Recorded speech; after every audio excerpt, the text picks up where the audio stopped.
on the island of Ireland, which points to checks between the Irish people. I think Michel Barnier is now speaking, so I think rather listen to him. Je vous ai fait attendre quelques minutes supplémentaires par rapport à l'heure prévue parce que je souhaitais que le texte juridique dont il est question soit publié. Il vient de l'être de notre côté et il est donc à votre disposition dès maintenant. Nous avons donc trouvé un accord. We have arrived at an agreement with the British government on an ordered withdrawal of the United Kingdom from the European Union and also on the framework for our future relationship. C'est le résultat d'un travail This is the result of intensive work on the part of the two negotiating teams, and I'd like to thank them in person. Obviously the British team and our own team for their tenacity and professionalism. Mais aussi le résultat du côté européen. I'd also like to point to the results from a European side on the basis of permanent dialogue and real confidence that's been built over the last 3 years with the 27 member states, with the European Parliament. I can tell you, as you know, we really have built our positions together on our side and this new agreement.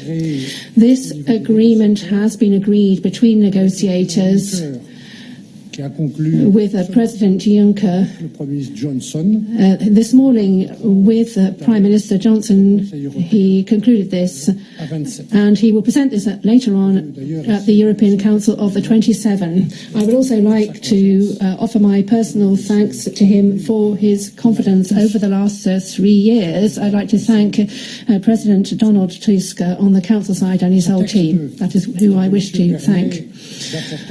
This text should provide legal certainty in every area where Brexit, like any separation, creates uncertainty, and in particular, and first and foremost, for citizens, for European citizens in the United Kingdom and British citizens living in one of our member states. These citizens have always been and will remain our priority, that of member states, and I can also tell you that will be the case for the European Parliament. Uncertainty for those citizens has been going on for too long. Thanks to their agreement, their rights will at last be guaranteed on a sustainable basis. We also have certainty for a whole host of project leaders receiving funding from the EU budget in the 27 member states and in the United Kingdom. That is because, thanks to this agreement, financial commitments already undertaken between 28 will still be respected and honoured between 28. We also have certainty for all individuals and businesses affected by all the other issues involved in the separation. The first press conference I gave 3 years ago, the social, human, legal, economical, technical consequences would be numerous. So for all these various individuals and businesses concerned by all these other issues, from now on, but there'll be more certainty. I'm thinking of Euratom. I'm thinking about protection of existing intellectual property rights, protection of geographical indications, protection of personal data. Lastly, this proposal also covers the transition period, which was requested by the British government and which will last until the end of 2020, so 14 months from now. And that may last 1 or 2 years further, subject to joint agreement between the United Kingdom and the European Union. Ladies and gentlemen, the UK government has wanted to open one point in the withdrawal agreement, a key point, the question of the protocol on Ireland and Northern Ireland. Throughout these negotiations, the EU and the UK were fully committed to protect peace, to protect stability on the island of Ireland. We had to reconcile two objectives. First, include a legally operative solution in the withdrawal agreement that would avoid a hard border between Ireland and Northern Ireland, preserve the whole island economy and protect the integrity of the single market. Secondly, a point extremely important to Prime Minister Johnson and the UK was that Northern Ireland remains in the UK's customs territory. Discussions over the past days have at times been difficult, but we have delivered, and we have delivered together. The solution that we found rests on four main elements. Number one, Northern Ireland will remain aligned to a limited set of EU rules, notably related to goods. This means that all applicable procedures on goods will take place at the points of entry into Northern Ireland and not across the island. For this purpose, UK authorities will be in charge of applying the Union's customs code in Northern Ireland. Number two, beyond applicable procedures, there is also the questions of customs duties. Northern Ireland will remain in the UK's customs territory. It will therefore benefit from the UK's future trade policy. But Northern Ireland will also remain an entry point into our single market. So, what have we done to square this circle? UK authorities can apply UK tariffs on products coming from third country so long as those goods entering Northern Ireland are not at risk of entering our single market. However, for goods at risk of entering the single market, UK authorities will apply the EU's tariffs. Number three, this night and this morning also, we were working on the issue of VAT. It is an important subject to avoid distortion of competition within the single market for goods. On this point also, we have managed to achieve two objectives: maintain the integrity of the single market, but also satisfy the UK's legitimate wishes. And finally, number four, Prime Minister Johnson and the Taoiseach wanted to ensure long-term democratic support for the application by UK authorities of relevant Union rules in Northern Ireland. 4 years after the entry into force of the protocol, the elected representatives of Northern Ireland will be able to decide by simple majority whether to continue applying relevant Union rules in Northern Ireland or not.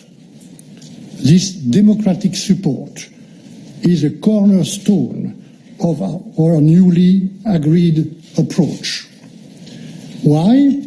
Because this newly agreed protocol is no longer to be replaced by a subsequent agreement between the EU and the UK.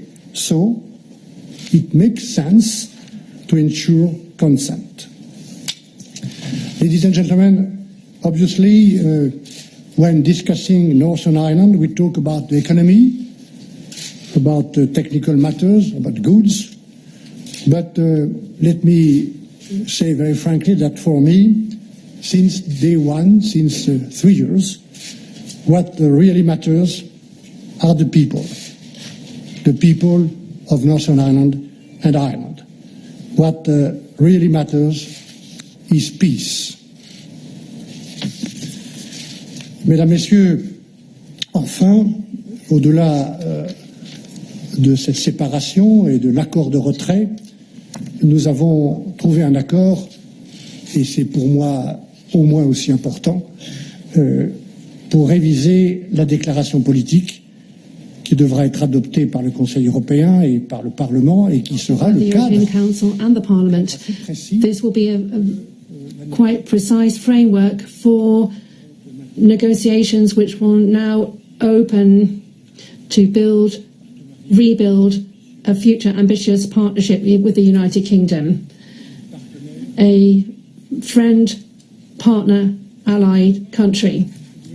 On this point, Boris Johnson's government has made a clear choice with respect to the future economic relationship, and that is the choice of a free trade agreement. Any reference to other options, particularly the option of creating a single customs territory between us, has been discarded. What does not change, on the other hand, is, if I can put it this way, our geographical proximity, which is for the long term. And this does not change our interdependence with the UK economy, which is very strong. We have agreed on solid guarantees for the level playing field to facilitate an ambitious free trade agreement that is without tariffs and quotas.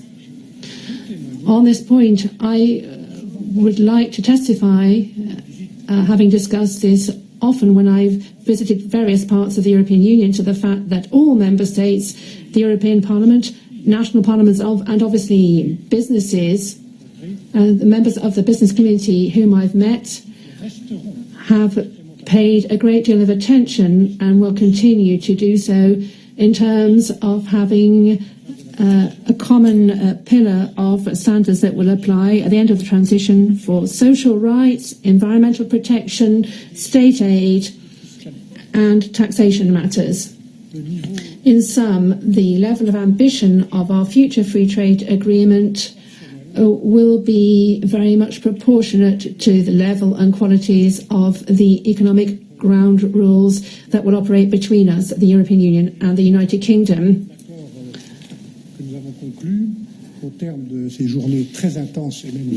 I've talked about the agreement that we've arrived at over these very intensive days and even nights of negotiation. The text of the agreement is now available, so I hope you enjoy reading it on the basis of the analysis that we'll set out later on with President Juncker to the European Council. Which we have arrived at is that together we have come up with a fair and reasonable result which corresponds to our principles. On the European side is now for the European Council to assess the content of that agreement and, if it so wishes, to approve the agreement, and that also applies to the European Parliament. I'd like to thank the European Parliament for its confidence, and it is the Parliament which will have the last word. We'll be following through that process as of today. We don't have many days left on the basis of dialogue and respect for our institutions. By way of conclusion, I'd like to say, and that was the subject of my work and ambition over the last my mission over the last 3 years. We finally have a fair and reasonable basis for an ordered withdrawal of the United We It's much better than a disordered withdrawal. And if I can put it this way, above all, we hope that as of the 1st of November, as soon as possible, we can start working on a new partnership with the United Kingdom. I'd like to thank you for your attention. Thank you very much, Mr. Barnier. We have time for about 4 questions, and you, as has been said, all the information is available online. Mr. Barnier, Paddy Smith, Irish Times. Is it possible for a deal agreed at this late stage to be ratified by European leaders at this summit, or will they have to call another summit to look at the legal text and finally formalise it?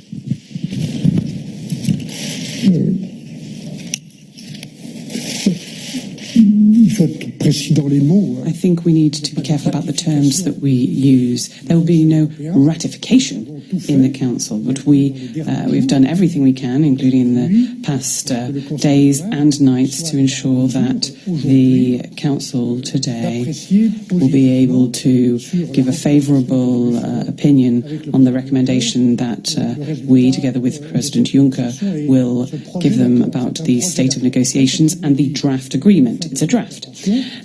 As I said at the end of my presentation, on our side, we need the Council to formally approve the agreement after the EP has ratified it. That is the process which will be followed. And yes, as I said in my presentation, there should be no surprises here. Much of the final text can also be found in the agreement that was put forward almost a year ago. So on the priority we give to citizens' rights, certain financial matters, amongst others. But there are some new elements, including on Ireland and Northern Ireland, which I imagine interest you the most, and in the political declaration as well. But answering yes to your question, I did what I did to ensure that member states will be well informed. We've had several COREPER meetings at 27, the ambassadors, and yesterday I met them again, and in the previous days I also met the Brexit group in Parliament. I said something very important. Over the past 3 years, with the support of President Juncker, we have been working in full transparency and in constant dialogue. So we have been building this together. It has been built together with the UK, this agreement. And that is why I am confident that it can be supported and ratified in the time between now and the 31st of October. Let's go to Sky News next. Mr Barnier, we have been down this road before. 3 previous agreements fell in the House of Commons. I wonder, have you had an assurance from the Prime Minister that he has the votes to get this one through?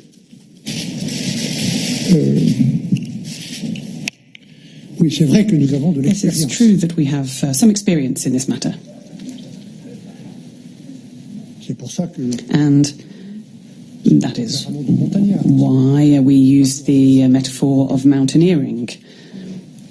It doesn't mean that there's no emotion here, but we have to be cautious as well. I have done my work, our team has done their work, President Juncker has done his part, and afterwards the Council and Parliament will do their bit, and the House of Commons will have to take that decision as is their responsibility. I was a member of my own national parliament, and I know what that responsibility means. The decision taken by referendum, supported by the various governments with whom we've been negotiating, means that we have a fair and reasonable agreement, to use Boris Johnson's own words. And we have reached that agreement together in full respect. It hasn't always been easy. Negotiations have been complex. What do you want me to say? I'm the EU chief negotiator.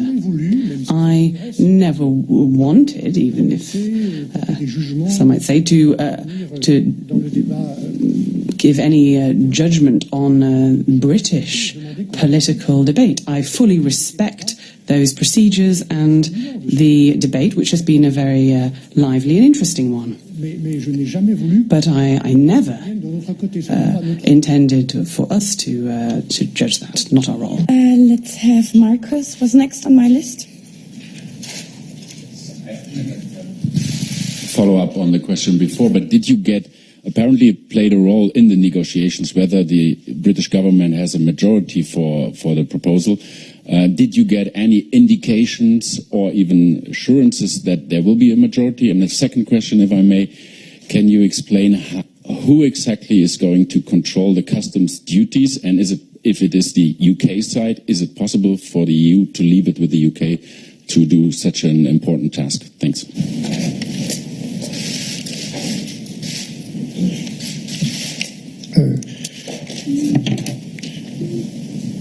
Je suis un homme politique, donc je peux imaginer que le Premier ministre I can well imagine that the Prime Minister, who is also a politician, lorsqu'il dit au président Juncker ce matin, when he said to President Juncker this morning, I was part of this phone call where we approved the agreement that was reached last night, has faith in his ability to convince the majority needs in the House of Commons. That's all I can say.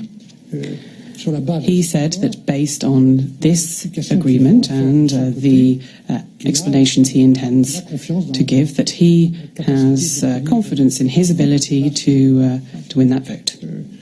That's all I can say on that. Then on Ireland and Northern Ireland. From the get-go, from the first day, we've been aware that this is a unique situation. We have always said this clearly to you.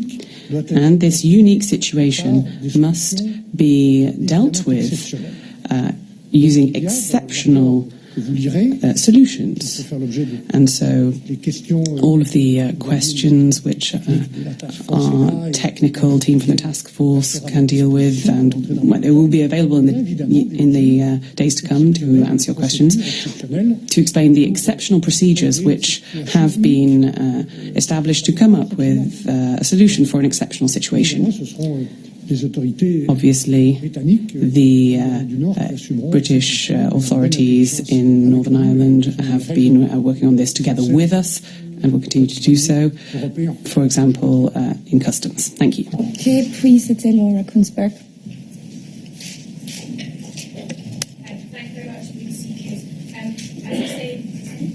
Thank you very much, BBC News. As you say, we have all been here before. You have experience of this. If this deal doesn't pass through Parliament, is this as far as the EU is prepared to go? Is this finally the final deal?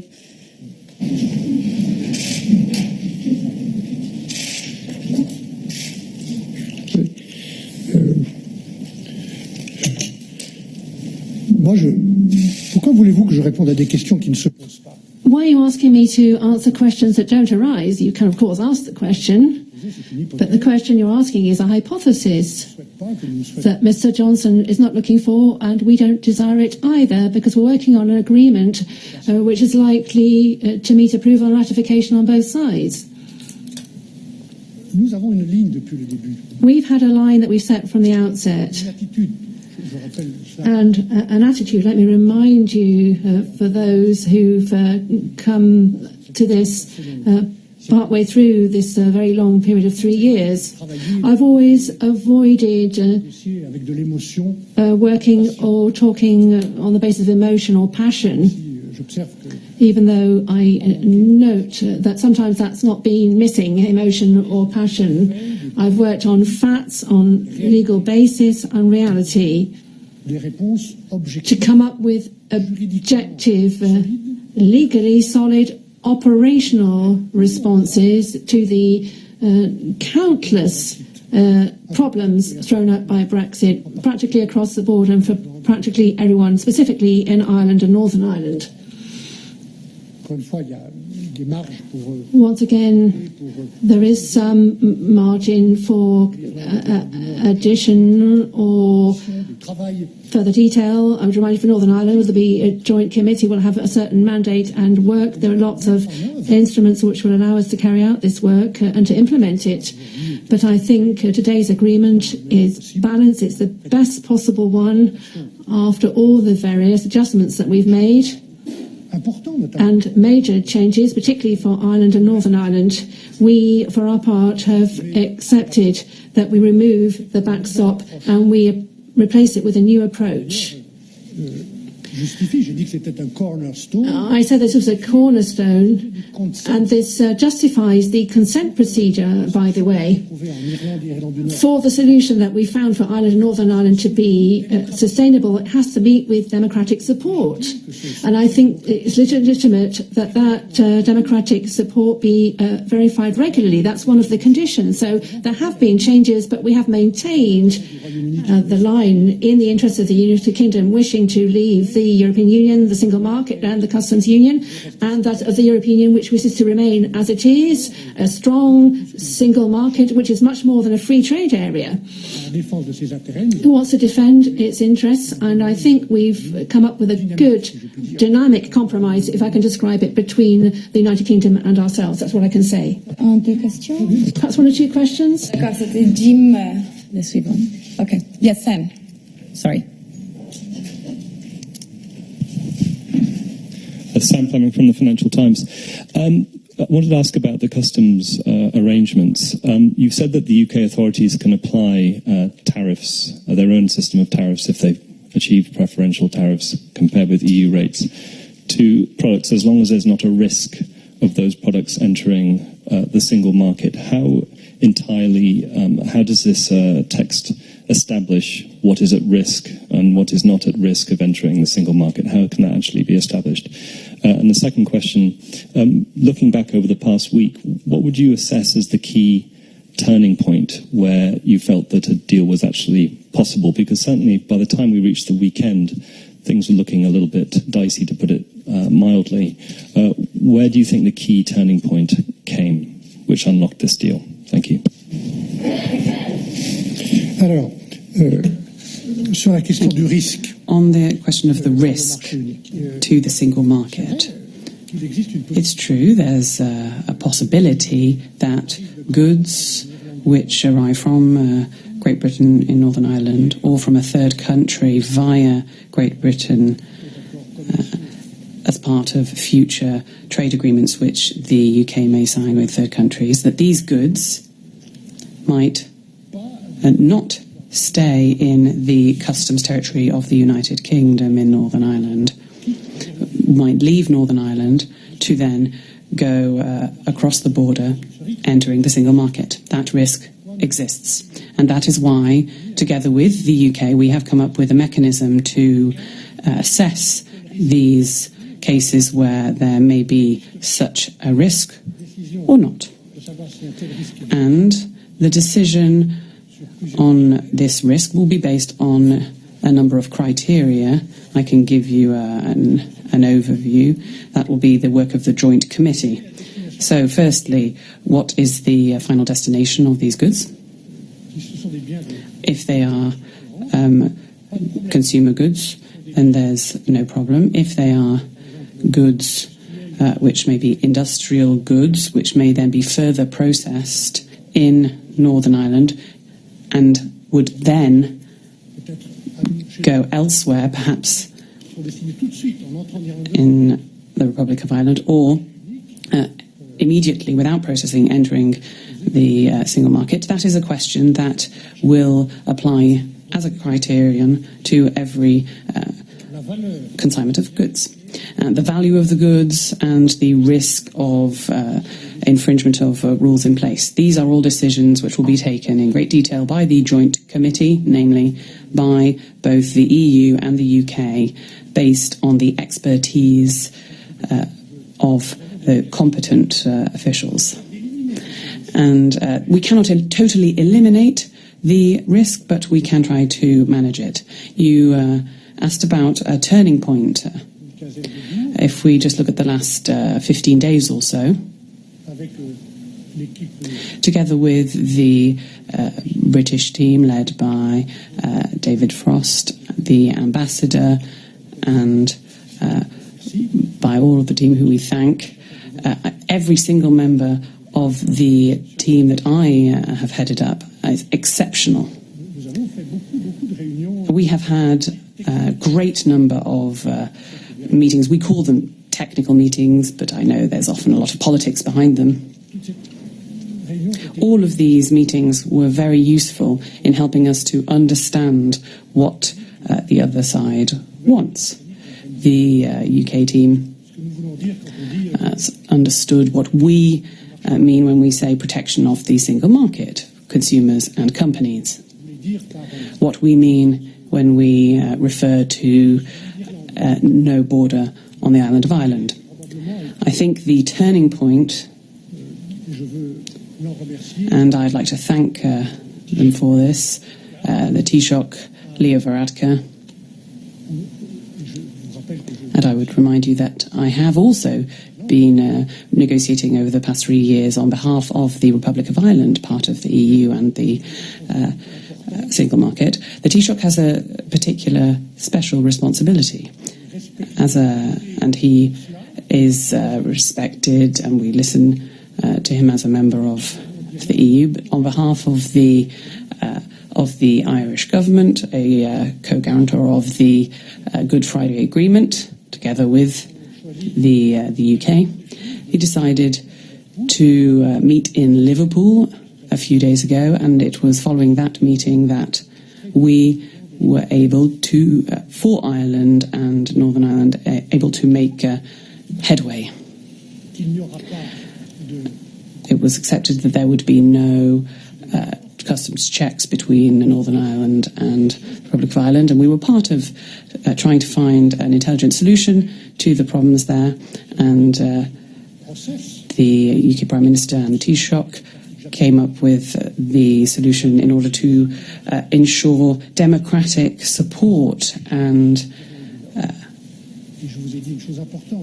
support in Northern Ireland as well. It's important. This new protocol, this new approach must be a sustainable one, must be supported and verified in a democratic way by the Northern Ireland Assembly. I apologise for going on at length, but I could see that there was mutual goodwill in wishing to find a solution to the most sensitive issues, ensuring the peace in Ireland. Thank you. Ok, on prend encore une question. Lorenzo. Voilà. Oui. Bonjour, Monsieur Barnier. Lorenzo Consolian, Sky News Italy. Je voulais vous demander... Hello, Mr. Barnier. I'd like to ask a question about the consent procedure. Qu'est-ce qui se passe si... What happens if at one stage the Northern Ireland Assembly decides that it no longer wishes to adhere to European rules? What happens then? Because then there will be no guarantees. There were guarantees with the back stuff, but that's not the case there. And then lastly, on VAT, VAT was mentioned as a problem that arose at the last minute, but we don't know what happened. What's going to happen with VAT? Sur la TVA. On VAT, finally overnight we came up with an agreement, and you'll see that in detail. There was a point concerning the need for consistency between various VAT rates for everyday consumables for ordinary citizens, and for certain categories of these products there should be no difference between the rights applied. Sometimes it might be zero duty in the Republic of Ireland, whereas next door in Northern Ireland it would have to be the same. So we needed to come up with a mechanism to allow that consistency between rates.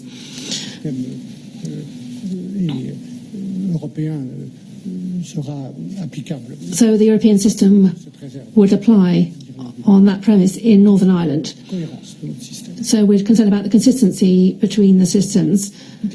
Obviously, for all businesses which are paying a lot of attention to that, both in Northern Ireland and in Ireland, there's a logical link here in terms of consistency with what I described, the single market for goods, which would apply in Northern Ireland. I'd forgotten your first question, actually. Consent. I certainly have no reason to forget that.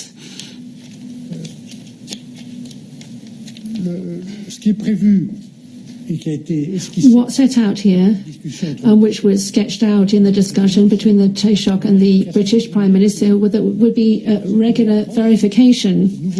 This new approach, this new protocol, would be supported, therefore, democratically. après le début de la transition, after the start of, or after the end of the transition period, donc normalement fin 2020, so that should be the end of 2020, 2021, 2022, or 2021 or 2022 if the transition period is extended, commencerait une période de 4 ans. there would then be a 4-year period within which the new approach, the new protocol would be established on the conditions set out there in legal terms in this draft treaty. At the end of the 4-year period, Les élus the members of the Northern Ireland Assembly will have an opportunity to vote on the basis of simple majority ce système continue. for the system to be continued. S'il y a un vote à travers ce qu'on appelle le cross-community vote, If there is a cross-community vote, as it's described, la prolongation, for the positive vote, then this extension could be 8 years. la majorité simple, If we're talking about a simple majority, it will be 4 years, and then 4 years after that, the same procedure would apply. c'est un vote négatif. If a negative vote is cast, then there will be a prior notice or calling off period of 2 years Que le protocole nouveau, before the new protocol or abandon is set aside. And during that 2 years, avec les recommandations we will work with recommendations from the Joint Committee pour to introduce a measure so that, quite simply, on our side, assurer la protection du marché. we can ensure that the single market is protected. But I should point out, Les élus d'Irlande du Nord it is members of the Northern Ireland Assembly which every 4 years will bear the responsibility of taking a decision maintenir le système and maintaining the system ou de l'interrompre. or Alors, responsable. breaking it off. That will be their responsibility. Pourquoi That is also why cette approche nouvelle, this new approach, voir avec which le backstop, qui est has nothing to do with the backstop that's been abandoned, cette approche nouvelle, this new approach met en place un système en Irlande qui sets up a system in Ireland les différents points which difficiles à concilier, mais que nous avons concilié. respects various points in Northern Ireland which actually essentially were difficult to reconcile, but we have reconciled this on a sustainable basis. This protocol is sustainable. That's why, ladies and gentlemen, this sustainability À la vérification is linked to democratic regular verification il y a bien une to make sure that it is supported, that there is democratic and political ownership of this in Northern Ireland. Il faudra maintenant faire confiance à ce système. Et à We ceux now have to place our trust in the system and those who will be managing it, so that on the basis of that democratic verification, it can be maintained over time des citoyens, des in entreprises. the interests of citizens, businesses in Northern Ireland, and also in the single market. Thank you very much. Just one more announcement for you. At 2:15, President Juncker and Prime Minister Boris Johnson will be meeting here, and they will also be with the negotiators of the deal. So, of course, the chief negotiator will be there as well. So there will clearly be a photo opportunity in the Parlement. We'll send an advisory as well. Thank you very much. Merci beaucoup, monsieur. Attention et à bientôt. Hein. Thank you for your attention and see you soon.